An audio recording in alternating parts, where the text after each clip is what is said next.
Hello guys, welcome back to my channel. Mundina sopi ulena nule pate hozo se mas kanin kasana salam kahin pe. Tuna ka video kahin simlo na pen ta cho 5K lin changei in support hozo se chunga ipa thu kahin se nomin nang ho support zala ho chan ka phaji in pathin ka thang ben na thil phabol na wa pathin na za zanin pathin bo leo henlang chubana ka kai lim thang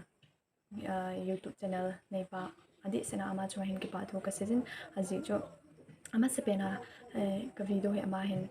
hin share pi zala hi cha ko na cho subscriber jong e hung pu ai in adi senin he kai chunga ki pa tho ka season chubana YouTubers tang tang hon jong nei hin support novin ka channel nei hin share pi ovin nei hin shout out pi ovin hi ho zo se zo cho na minu phapo chi the hi song lawang ken ka hethona na chung chewa ki pa thu ka season chubana animal chi a hin support ho viewers ho hi in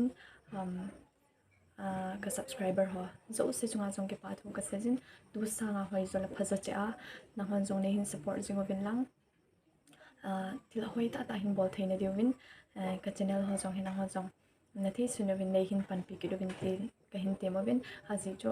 mim khare achanga hling zo lo in ikithu khom lo bok thil cho ahwajin akhang to be ti cho na hon jong he na chungwa nei hin support du ka hin tem kinin chubana ka se benom ke cho he che YouTube comment ho apun ka number ho hin thum chi rin na hon jong nei support win ken jong ka ke he pinomin a hi wanga cho nu mei dingin a ha sin hi che social media la number ka ho thang le chu ka ngai lo na cha den nang chu hin peleng zat dang a he lo le midang dang hon na ho ta bang hon song chun hin kila do le kha jong kana bol khatan ka pe le koi za mi hi dham wang chu ka hepon e hin dai do na tu like ki dai chat vai na tu ha bol wal be na hi za chu a ha in a hi thele nei hu no mong he ale Instagram hi lo wale Facebook ho ai ki het to theu hen hi a cho pi the hi la ki pe tin pi mo he la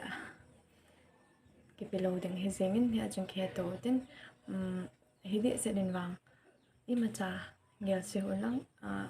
phate sa ka ho pi thei lo a number unknown number tam pi hung sin hoyong ka number ki 70 ho jong ka ki save pen hi thei chana wang ka ho pi thei wal be se loading a hin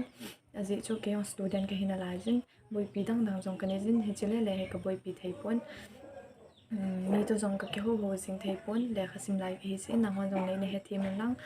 ko on phat phat lawang ha ve cho ka hin ho sing ding he ti jong chu ka se no min ho chan chu ka viewer so hin ka subscriber ho nei ngai lo naw ki pa thuna chungwa thim lu chunga ka hin se na chu ho chan chu hi jing hen lang tu sa nga phajal hoi ja cha jo hin ki support to jing le chu ka dei sin na ha jane hin support ki jing win ti chu ka hin se no min ikimu ke ka sevin na bon chavin anadam se se lang chubana ka se ki nom chu hi le tu ai ka content he regular ten ka bol thei pon asi chu kadam nahi a ki su pon kadam thing lo lai hin tu a jong he khat khat chu ka hin bol jin ka hung regular lo jong le na hon jong ni na nga hat mai jing win lang ikimu ke ka sevin anadam se so na bon chavin bye bye take care